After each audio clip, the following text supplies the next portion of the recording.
Hi YouTube, this is just a quick overview of the recently released 4MLinux distribution that is currently in version 15. It came out just about a week ago or so now, and yeah, just wanted to quickly go over it. Probably a little bit different to some of my other videos. Now, I was originally going to go over this video as if it were a normal desktop environment, something to use on desktop, but it's actually a little bit different. Now, starting off, we'll already see that it does look a bit different. We've got a bit of an XFCE or a GTK environment going on, and the file manager itself is probably PC FileMan. Let's just double check. Yep, PC Man FM. Yep, there we go. Now, I thought that I thought it could be a great small distribution, because you'll see right here the RAM usage is only 66 meg right now out of a gig on a single CPU. It's actually going really well for itself.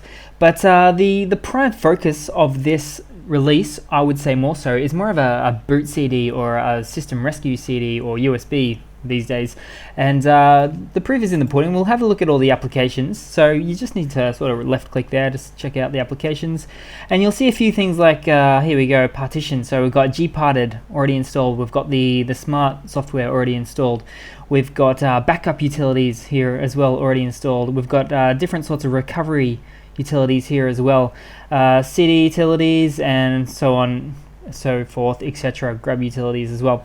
And you will find that there are actually a bunch of playable, like, media applications, that kind of thing, and MP3 video, even a few games left and right here as well, which is really cool to see. And in fact, if you have a closer look, you'll find that if you do click on any of these games, they are by no means installed. The only thing really installed on this release is the backup utilities, and I've actually really quickly become to be quite the believer in 4MLinux. It's about the top 50th out of top 100 Linux distributions out and about at the moment. And this is really the one for me, at least, for the system rescue CD kind of thing. I haven't needed one in a long time, fingers crossed, knock on wood, that kind of thing. It is Linux, so things generally are pretty stable, but I've really found this to be just a really helpful looking gem. So I'm definitely going to keep an eye on this just in case for the future.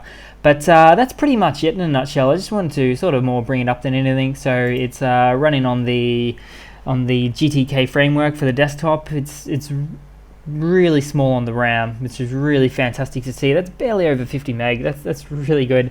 You can even start off little small servers and things here too. I don't know where that is now, but there we go, mini server, that kind of thing. Oh, we've even got LAMP there. Fancy that. So it's got a little bit of everything.